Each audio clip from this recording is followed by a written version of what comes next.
Hi everyone, I'm Shelly and you're watching There's No Place Like Home. I'm back with another installment of the Paradise Found series, and today I'm going to be finishing up part 3, and it's going to be chapter 8. Conclusion of part 3 is the title. Now I want to point out right away that this is written from a heliocentric point of view. So as I read this, just remember that these are not my words. These are the author's words. The author is also going to be using an excerpt from a researcher who believes in evolution, which the author here does not believe in evolution, and he says so in this chapter. I just want to point that out though, because I do not believe in evolution either. So before you leave comments, remember, I am just reading to you what the book says. So anyway, let's get started. We must now be prepared to admit that God can plant an Eden even in Spitzbergen, that the present state of the world is by no means the best possible in relation to climate and vegetation, that there have been and might be again conditions which could convert the ice-clad Arctic regions into blooming paradises. Principal J. W. Dawson. We are at the end of the first series of tests, and with what results? Number 1. Scientific cosmology, searching for the place where the physical conditions of Eden life first appeared on our globe, is brought to the very spot where we have located the cradle of our race. Number 2. Contrary to all ordinary impressions, we have found this same spot the most favored on the globe, not only as respects the glories of night, but also in respect to prevalence of daylight. Number 3. In its geology, we have found scientific evidence of the vast cataclysm which destroyed the antediluvian world and permanently transferred to lower latitudes the habitat of humanity. Number 4. We have found scientifically accepted evidence that at the time of the advent of man, the climate at the Arctic pole was all that the most poetic legends of Eden could demand. Number 5. From paleontological botany, we have learned that this locality was the cradle of the floral life forms of the whole known earth. Number 6. By paleontological zoology, we have been assured that here too originated and from this center irradiated the fauna of the prehistoric world.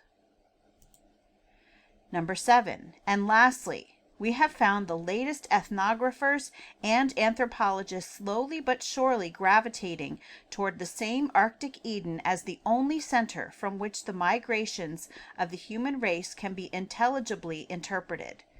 We asked of these sciences simply, is our hypothesis admissible? Their answer is more than an affirmative. It is an unanticipated and pronounced confirmation. Some months after the foregoing chapters had been written and delivered in lectures before classes of students in the university, a very interesting reinforcement of the views therein advanced appeared in a little work by Mr. G. Hilton Scribner of New York, entitled Where Did Life Begin? As Mr. Scribner was conducted to a belief in the North Polar origin of all races of living creatures, by considerations quite independent of those mythological and historical ones which first led the present writer to the same opinion, the reader of these pages will find in the following extracts a special incentive to procure and read the entire treatise from which they are taken. That two minds starting with such entirely different data should have reached so nearly simultaneously one and the same conclusion touching so difficult and many-sided a problem is surely not without significance. Our first extract is from pages 21 to 23, where the following summary of previous reasonings and conclusions is given. We may therefore safely conclude, if the code of natural laws has been uniformly in force, first, that life commenced on those parts of the earth which were first prepared to maintain it, at any rate that it never could have commenced elsewhere. Second, as the whole earth was at one time too hot to maintain life, so those parts were probably first prepared to maintain it which cooled first. Third, that those parts which received the least heat from the sun and which radiated heat most rapidly into space, in proportion to mass, and had the thinnest mass to cool, cooled first. Fourth, that those parts of the Earth's surface, and those only, answering to these conditions are the Arctic and Antarctic zones. Fifth, that as these zones were at one time too hot, and certain parts thereof are now too cold, for such life as inhabits the warmer parts of the earth, these now colder parts, in passing from the extreme of heat to the extreme of cold, must have passed slowly through temperatures exactly suited to all plants and all animals, in severalty which now live or ever lived on the earth. Sixth, if the concurrent conditions which have usually followed lowering temperature followed the climatic changes in this case, life did commence on the earth within one or both of certain zones surrounding the poles, and sufficiently removed therefrom to receive the least amount of sunlight necessary for vegetal and animal life. It seems almost superfluous to say that those parts of the earth which first became cool enough to maintain life had a climate warmer at that time than that which we now call torrid. It was for an epoch, and probably a very long one, as hot as it could be and maintain life. It is also quite obvious, in the light of the foregoing considerations, that as the temperate zones have always received more heat from the sun, and have had more mass per square foot to cool, in proportion to radiating surface, than the polar zones, so on the other hand they have always received less heat from the sun, and have had less mass to cool, in proportion to radiating surface, than the torrid zone. And so when the Arctic zones cooled from a tropical to what we now call a temperate climate, the temperate zones had cooled down to that temperature which we now call a torrid climate, while the equatorial belt was still too hot for any form of life. Thus the lowering of temperature, climatic change, and that life which made its advent in these zones surrounding the poles have crept thence slowly along pari passu from these polar regions to the equator. Farther on, pages 26 and 27, he claims that the progressive cooling of the region at the pole is all sufficient, as a natural cause, to account for that dispersion of life, vegetable and animal, which proceeded from the Arctic center southward. As might be readily supposed, these Arctic regions, which first became cool enough to maintain life, would from the same causes be the first to become too cold for the same purpose. And this cold would occur first as a temperate climate near and around the pole, at any rate in the center of a zone just sufficiently removed from the pole to combine the influence of the sun with its own cooling temperature, so as to become the first fit habitation of life. This central cold creating a temperate climate would thus have become the first and all-sufficient cause of a dispersion and distribution of both the tropical plants and animals over another zone next south, next further removed from the pole, and next sufficiently cool to maintain such life.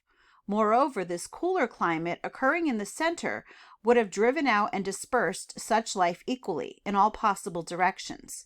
So, if the first habitable zone included the northernmost land of all the great continents which converge around the North Pole, this dispersion from an increasing cold to the north of each of them would have sent southward plants and animals from a common origin and ancestry, to people and to plant all the continents of the earth, with the possible exception of Australia, whose flora and fauna are certainly anomalous and possibly indigenous.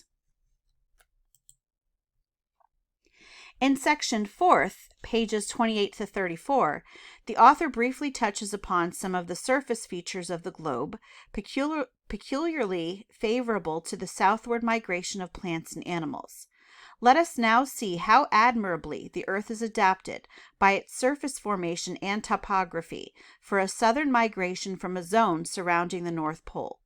In the first place, nearly the whole of the earth's surface and all the northern hemisphere is corrugated north and south with alternate continents and deep sea channels almost from pole to pole.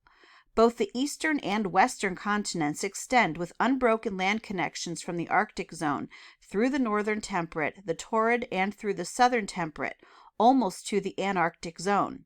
Between these great continents lie the deep oceans, whose channels run north and south through as many degrees of latitude.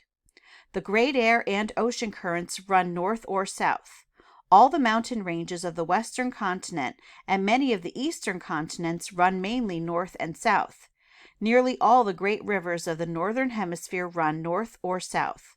To a southern migration, in other words, a migration from the Arctic region toward the equator, these peculiarities of topography, these great corrugations and mountain ranges, these channels and currents are roads and vehicles, guides and helps, while to an east and west migration, the same features are not only obstacles and hindrances, but in the main barriers insuperable.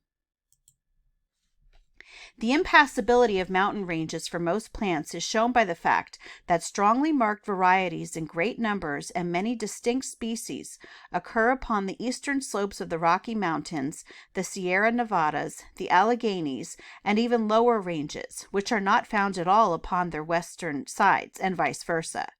Such a condition of things, incompatible as it is with an eastern and western migration, is quite consistent, however, with a north and south movement. For all the climatic conditions, especially that of rainfall, are so different on the opposite sides of all long mountain ranges that the same variety, split and separated by the northern extremities of these ranges would, in moving southward along their eastern and western sides and encountering such diverse conditions, have become in the course of time, under the laws of adaptation, distinct varieties and probably different species. It may be well now to examine some of the conditions assisting this movement. Hot air being lighter than cold, the heated air of the northern equatorial belt has always risen and passed mainly toward the North Pole in an upper current, while the cooler and heavier currents from the north have swept southward, hugging the surface of the continents, laden with pollen, minute germs and spores, and all the winged seeds of plants, bending grass and shrubs and trees constantly to the southward, and so, by small yearly increments, moving the whole vegetal kingdom through valleys and along the sides of mountain ranges, down the great continents, always moving with and never across these great surface corrugations. It is unnecessary to add that all insects and herbivorous animals would follow the plants, or that the birds and carnivorous animals would follow the herbivorous animals and the insects. So, too, the currents of the ocean have been established in obedience to similar laws.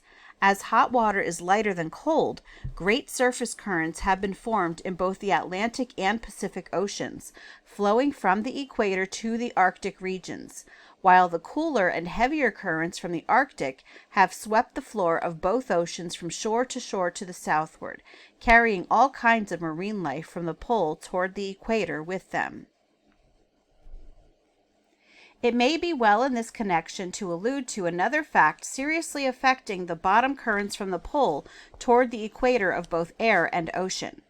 By reason of the quote, revolution of the earth upon its axis, a given point upon its surface 1,000 miles south of the North Pole moves to the eastward at the rate of about 260 miles an hour, while another point in the same meridian at the equator would be moving to the eastward a little more than 1,000 miles an hour.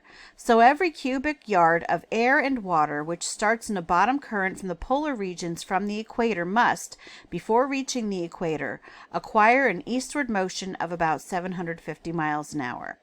The tendency, therefore, of all bottom currents of air and ocean moving to the south is to press to the westward every obstacle met with in its course, and the result, both as to the currents and all movable things they come in contact with, would be to give them a southwestern course and movement.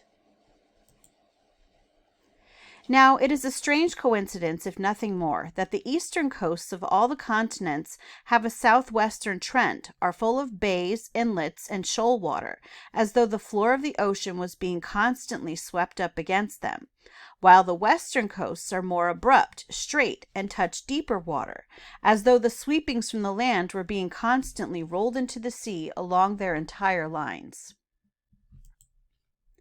Notwithstanding all these indications of a southern or southwestern movement, Ever since the migration of plants and animals first attracted attention, students of natural science, careful and conscientious observers, able and discriminating investigators have, almost with one accord, been looking east and west across these great north and south corrugations and natural barriers for the paths of their journeyings, searching along every parallel of latitude, across lofty mountain ranges, broad continents, deep and wide oceans and ocean currents, to and fro, and if perchance they looked north or south, it was only in search of some ferry or ford south of the ice fields by which to pass the flora and fauna from one continent to another, and thus account for what is very evident, namely that many widely distributed species and varieties have come from the same locality and had a common ancestry and origin. Is it not evident that the very plants and animals, in a tribal sense, whose migrations they have been engaged in unraveling, were as much older than ice and snow on the earth as it would require in time to lower the average temperature over a vast area from a tropical to a frigid climate? The portion of the little treatise least satisfactory, even to its author, is the part which relates to man, pages 52 to 54. By making the human race the descendants, or as on Darwinist principles we ought rather to say the ascendants, of one or more pairs of lower animals, and assuming that our animal ancestry had already been driven from the polar region before they were blessed with this unanticipated progeny, the author suggests a possible manner in which the absence on the earth of our immediate predecessor, the missing link, might be accounted for.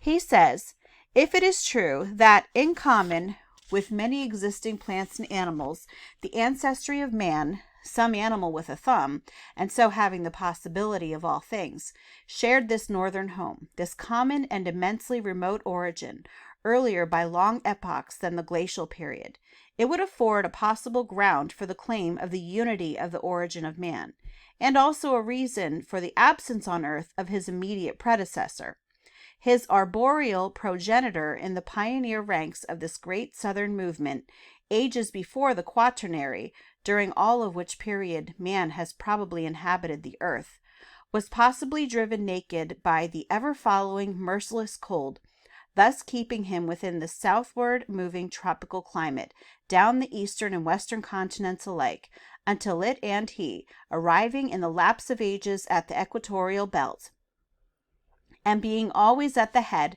and still rising in the scale of being by this movement, discipline, and process, became sufficiently advanced by slow degrees to build fires, clothe himself, make implements, and possibly domesticate animals, at least the first and most useful to primitive man, the dog, and so prepared for conflict and for all climates, turned backward to the verge of everlasting ice, subduing, slaying, and exterminating, first his own ancestry, his nearest but now weak rival, which by lingering behind and struggling for life in a climate of increasing cold would have become extremely degenerated and so easily disposed of, if not actually exterminated by the climate itself, thus leaving as the nearest in resemblance to man, and yet the remotest in actual relationship both to him and to his ancestry, the later tribes of anthropoid apes since developed nearer to the equator from the next lower animals which accompanied him in his southward march.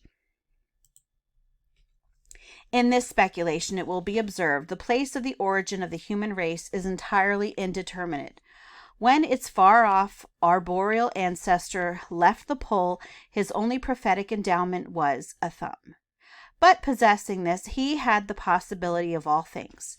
In his successors, ages afterward, the real transition from the plane of animal to that of human life seems to be represented as having taken place at the equatorial belt. Unfortunately, however, for the theory, the claim of the new men to the virtue and name of humanity was now poorer than before the change, for their first act was to turn fiercely upon those who brought them into being, subduing, slaying, and exterminating their own ancestry, in a frenzy worse than brutal.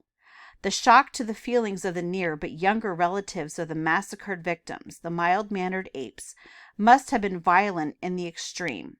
In fact, among all the tens of thousands of their descendants, not one, from that day to this, has ever been seen to smile.